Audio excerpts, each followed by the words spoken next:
These are the ingredients. We have the scallion, or some they called it leek.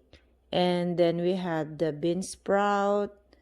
We have the sukat, or in English it's like garland chrysanthemum.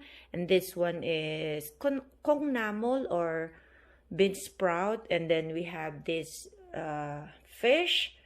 I don't know the English name of this one. I'm going to search for that. This Taegu fish. It's Korean. And then we have the minced garlic, or tajin manol in Korean. Then this one is made of, I already mixed it, made of some anchovy powdered, or similar to your magic syrup, but it is made of anchovy. I add in here in the soybean paste, the chili powder, and then chili paste, and then the anchovy flavored powder, and then I mix it, and I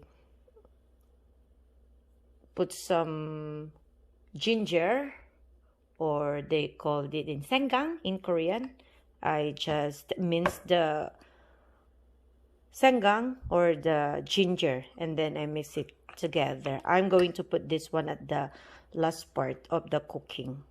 That's why first, while doing this thing, the chopping and the removing of the tail, I have to remove it one by one, because they said this root has a different kind of smell. So if you want your stew, the fish spicy stew, to become more delicious, is to remove the tail. I'm not sure about it, but that's what I learned from my mother-in-law. You have to remove this one by one. I'm gonna show you it later. So while you're preparing all your ingredients, you have to boil the broth. I'm gonna show you how are you going to boil the broth and what is inside the broth. First, we have to boil our broth para mas masarap yung sabaw niya. The broth will be consisted of radish or mu, and this is already packed, and you can buy it in the supermarket. This is consisted of anchovy or dilis, and then some seaweed inside, and the pollock, dried fish, and then you have to boil it for like 10 minutes so you can make your own broth. The broth will give you additional taste that differs from the regular soup that you can try in some cooking. That's one of the secret, I think, of Korean soup or stew.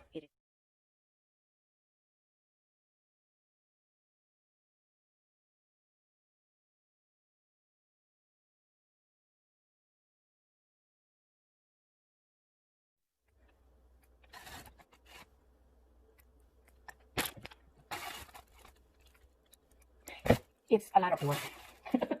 So maybe let's make the Korean food so special, or because they put their heart into cooking. You see, a lot of work. You have to remove this one. Take it off. You see, to get rid of the fish smell, then you have to pour some salt and then wash it. They said, according to my mother-in-law, you have to rub it with salt and then wash it. Wash it with water. Wash it, rub it with salt, and then you have to wash it. Already boil the broth, then you have to take it out. The first thing you have to put is the head of the fish or the tail. You have to put it first, boil a little bit, and then you have to follow the other after boiling for a little while.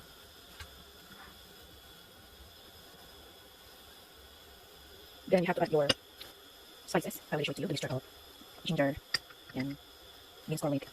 I put some anchovy powder for the taste, and some soy sauce. Not exactly sauce, special soy sauce, like fermented patis. Yes, patis.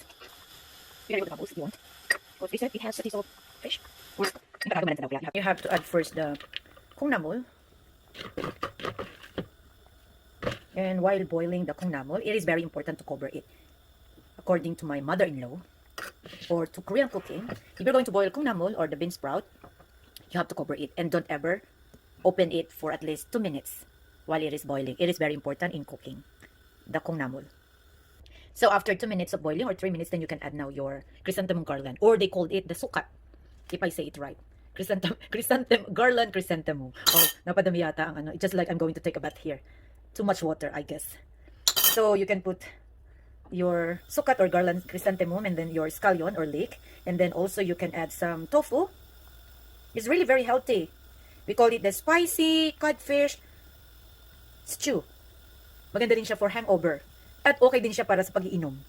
Let's put more. Some more of this one. And then, just boil it for quite sometimes like 1 minute. And it's ready to cook. So this is our spicy codfish stew. Or they call it in Korea, it's Taegu Ttang. Okay? Taegu means codfish. It's so good. Thumbs up. And enjoy.